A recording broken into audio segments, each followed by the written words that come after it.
میاں اور بیوی کے درمیان جب طلاق کا جو فیصلہ ہے یہ ہو سکتا ہے چند لمحوں کا فیصلہ ہو، لیکن اس کے نتائج جو ہیں وہ بہت دور رس ہوتے ہیں۔ اس کے نتائج بظاہر عام طور پہ اچانک سے فیل نہیں کیے جا سکتے، لیکن وقت کے ساتھ ساتھ اس کے جو حدت ہے، اس کا جو اثرات ہیں، وہ جو بچوں پہ اس کی شخصیت کے اثرات نظر آتے ہیں۔ اس طلاق کے پروسیس میں جو سب سے زیادہ متاثر فریق ہوتا ہے وہ بچے ہوتے ہیں۔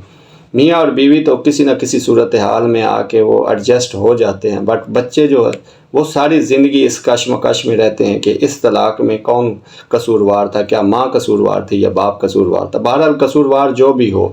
لیکن اس میں یہ سمجھتا ہوں کہ ایسی صورتحال میں سب سے زیادہ جو اثر پڑتا ہے وہ بچوں پہ پڑتا ہے، بچوں کی نفسیات پہ پڑتا ہے،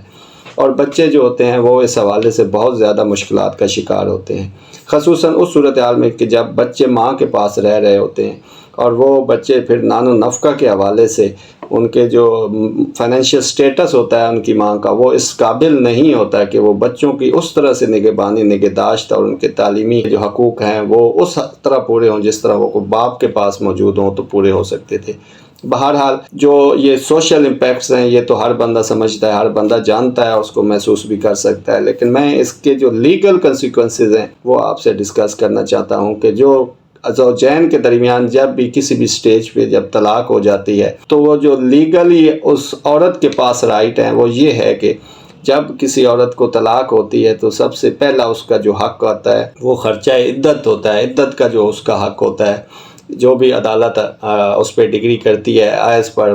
financial status of her husband, اس کے جو شوہر کے مالی حیثیت کے مطابق خرچہ ڈگری ہوتا ہے۔ بہرحال یہ ثابت اس بیوی نے کرنا ہے کہ اس کی مالی حیثیت کتنی ہے، کتنا یہ خرچہ ادا کر سکتا ہے۔ اس کے بعد جو حق مہر ہے وہ اس شوہر نے ادا کرنا ہے۔ حق مہر کی دو قسمیں، ایک مؤجل اور غیر مؤجل۔ مؤجل فوری ادا ہو جاتا ہے اور غیر مؤجل وہ تب عورت اس لے سکتی ہے یا تو ہسبینڈ کی ڈیتھ ہو جائے یا پھر وہ طلاق دے دے، تو وہ جو دوسری چیز ہے وہ حق مہر غیر مؤجل ہے۔ پھر اس کے بعد کچھ خاص شرائط بھی لکھی ہوتی ہیں جس میں مکان بعض اوقات لکھا ہوتا ہے، کچھ گولڈ لکھا ہوتا ہے، تو وہ عورت لینے کی حقدار ہے اور عدالت سے اس حوالے سے بھی وہ رجوع کر سکتی ہے۔ پھر وہ اس کا سامان جہیز کیونکہ شوہر کے پاس پڑا ہوتا ہے اور شوہر کے گھر میں پڑا ہوتا ہے تو وہ بھی عدالت کے تھرو وہ اپنی لسٹ دیتی ہے سامان کی اور وہ ڈگری ہوتا ہے اس کو اور وہ لے سکتی ہے۔ بہرحال اس سے آگے بڑھ کے اگر اس میاں اور بیوی کے درمیان اس سے پہلے وہ ناراضگی چل رہی تھی اور وہ بیوی جو ہے اپنے میکے میں موجود تھی تو یہ پھر بیوی نے یہ ثابت کرنا ہے کہ وہ سیلف ڈیزرٹڈ نہیں ہے، یعنی اس کی غیر آبادی خود ساختہ نہیں ہے بلکہ شوہر نے اس کو خود زبردستی گھر سے نکالا ہے۔ تو اگر وہ یہ ثابت کر لے تو پھر وہ پاسٹ مینٹیننس یعنی سابقہ خرچہ کی بھی اہل ہو سکتی ہے، وہ لے سکتی ہے۔ پھر اس کے بعد آ جاتا ہے بچوں کا خرچہ۔ بچے مائنر جو ہیں ان کا خرچہ بیوی کلیم کرتی ہے شوہر سے، کیونکہ یہ شوہر کی ذمہ داری ہے کہ اپنے بچوں کا نان و نفقہ اس نے دینا ہے، کیونکہ طلاق کے بعد بیوی کا نان و نفقہ تو ختم ہو سکتا ہے لیکن بچوں کا نان و نفقہ جو ایج آف میجارٹی ہے بچوں کی وہ 18 سال تک باپ نے دینا ہے بیٹے کے، اور اگر بیٹی ہے تو ٹل دا ڈیٹ آف میرج شادی کی عمر تک باپ نے اس کا خرچہ دینا ہے اور ذمہ دار ہے باپ۔ بہرحال سب سے زیادہ جو مشکل مرحلہ ہے وہ یہ ہے کہ بچے اب رہنے کس کے پاس ہیں، کیا بچوں کی خواہش ماں کے ساتھ ہے یا باپ کے ساتھ ہے۔ یقیناً کورٹ اس بات کو دیکھتی تو ہیں کہ بچے کدھر رہنا چاہتے ہیں، لیکن جو پرائم کنسرن ہوتا ہے کورٹس کا، اس حوالے سے کورٹس بہت سینسٹیو ہوتی ہیں۔ کورٹ کا جو پرائم کنسرن ہوتا ہے وہ صرف ان کی خواہش نہیں ہوتی بلکہ ویلفیئر آف مائنر ہوتا ہے، یعنی مائنر یعنی بچے جو ہیں ان کی سب سے زیادہ ویلفیئر کہاں پہ ہے۔ فار ایگزامپل ایک باپ جو ایک اچھی جاب کر رہا ہے، بہترین جاب کر رہا ہے، اس کے پاس اچھی رہائش ہے، اس کے پاس اچھے سکولز ہیں اور وہ بچوں کو بہت ہی بہتر طریقے سے بہتر انداز سے پرورش کر سکتا ہے۔ پھر اس کے گھر میں اس کی ماں موجود ہے، یعنی بچوں کی دادی موجود ہے جو بچوں کی بطور خاتون دیکھ بھال زیادہ اچھے انداز میں کر سکتی ہے، تو پھر عدالت بچے باپ کو بھی دے سکتی ہے۔ اس میں ایسا کوئی سیٹلڈ پرنسپل نہیں ہے کہ ایک ہر طرح سے ہر صورتحال میں وہ ماں کے پاس ہی رہنے ہیں بچے، نہیں، اس میں عدالت جو ہے بیسک جو مین کنسرن ہے وہ ویلفیئر آف مائنر ہے۔ پھر اگر اس شوہر نے فار ایگزامپل اس نے کچھ دوسری شادی کر لی ہے تو اس صورتحال میں یہ پھر معاملہ یہ سامنے آ سکتا ہے کہ کیا بچے اس دوسری سوتیلی ماں کے ساتھ کمفرٹیبل رہیں گے کہ نہیں رہیں گے، تو اس صورت میں بچے جو ہے وہ ماں کو بھی مل سکتے ہیں۔ پھر بچوں کی عمریں اگر 4 سال سے چھوٹی ہیں تو پھر تو ڈیفینیٹلی وہ ماں کے پاس ہی رہیں گے، کیونکہ بچے ان کو بہت زیادہ نگہداشت ماں کی جو نگہداشت ہے اس کی ضرورت ہوتی ہے۔ تو یہ ماں کا جو گود ہے اس کو کریڈل آف گاڈ کہتے ہیں،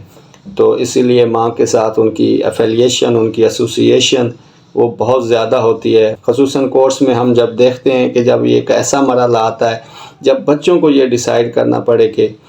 ابھی وہ ماں کے ساتھ جائیں گے یا باپ کے ساتھ، تو یقیناً وہ بہت ہی جذباتی مناظر ہوتے ہیں اور بچے نہیں ڈیسائیڈ کر پاتے کہ وہ باپ کی طرف جائیں یا ماں کی طرف جائیں۔ تو بہرحال یہ ماں باپ کو سوچنا ہے کہ ہر صورت میں کوئی ایسی ذرا بھی گنجائش موجود ہے تو اس کو کنسیڈر کریں اور اس کو کچھ جو مسائل ہیں ان کو سیٹل کر کے اکٹھے رہنے کی کوشش کریں۔ لیکن اگر پھر بھی کوئی ایسی صورتحال نہیں بن پا رہی تو پھر کم سے کم والد کو یہ تھوڑا سا گریس دکھانی چاہیے کہ وہ ماں کے اس جذبات کو اس حد تک ٹھیس نہ پہنچائے کہ وہ بچے بھی سفر کریں ساری زندگی اور وہ خود بھی سفر کرے۔ اور بہت سارے کیسز میں کنسیلیشن کامیاب ہو جاتی ہے۔ یہاں کے جو بہت بگڑے کیسز جو تمام فیملی کے ہر ممبر نے کوشش کر لی ہوتی ہے کہ کنسیلیشن کی، مصالحت کے حوالے سے، لیکن جب کورٹس میں آتے ہیں تو ایسی صورتحال بنا لیتے ہیں وکیل کہ وہ اس کی جو راضی نامہ ہے وہ ہو جاتا ہے، اور بہت سارے کیسز میں ہم کرواتے بھی ہو جاتا ہے، کوشش کرتے ہیں، کورٹس ججز بھی کوشش کرتے ہیں۔ لیکن اگر پھر بھی کوئی اپنے اس فیصلے پہ ڈٹا ہوا ہے، اٹا ہوا ہے، تو پھر اس کا تو کوئی علاج نہیں ہے۔ بہرحال جب کورٹس بھی موقع ان کو ملتا ہے تو کوشش مصالحت کی ہوتی ہے فیملی کیسز میں، اور اگر طلاق پھر ہو گئی ہے تو پھر پوسٹ ڈیورس یعنی طلاق کے بعد بھی سیٹلمنٹ ممکن ہے کہ کم سے کم اس سے مزید وہ اشتعال نہ پھیلے، مزید انتشار نہ پھیلے اور بچے اس سے مزید متاثر نہ ہوں۔ ان کی ملاقات کے حوالے سے کورٹ شیڈول مقرر کر دیتی ہے، اگر وہ ماں کے پاس کتنا دن رہیں گے، کبھی عید پہ باپ کے پاس چلے، مطلب وہ ان کی اگر پرسنل جو بھی سیٹلمنٹ ہو جاتی ہے وہ تو اپنی جگہ، لیکن کورٹس ایک باقاعدہ شیڈول رکھتی ہیں کہ اگر دونوں فریقین راضی نہ ہوں کسی بھی اپنے ذاتی اپنے پرسنل جو سیٹلمنٹ ہے اس پہ راضی نہ ہوں، تو پھر کورٹ اپنا ایک شیڈول مقرر کرتی ہے کہ بچے جو ہے وہ عیدین پہ ایک عید ماں کے ساتھ، ایک عید باپ کے ساتھ، گرمیوں کی چھٹیاں جو ہیں وہ باپ کے ساتھ، اگر وہ ماں کے ساتھ رہ رہے ہیں تو پھر باپ کو 10 سے 15 دن کا شیڈول مل جاتا ہے۔ اسی طرح منتھلی ایک شیڈول بنا ہوتا ہے پورا کہ وہ مہینے میں 2 بار ان کی ملاقات ہو بچوں کی باپ کے ساتھ۔ بہرحال کورٹ کا جو ہے اس حوالے سے بہت ہی کنشیس ہوتی ہیں، بہت ہی حساس ہوتی ہیں، اور بہرحال یہ ایک انفارچونیٹ ایک ایشو جب آ جاتے ہیں جن کا اور کوئی سلوشن نہیں ہے تو پھر ظاہر ہے یہ ڈائیورس ہی اس کا حل ہوتی ہے۔ تھینک یو سو مچ، جزاک اللہ۔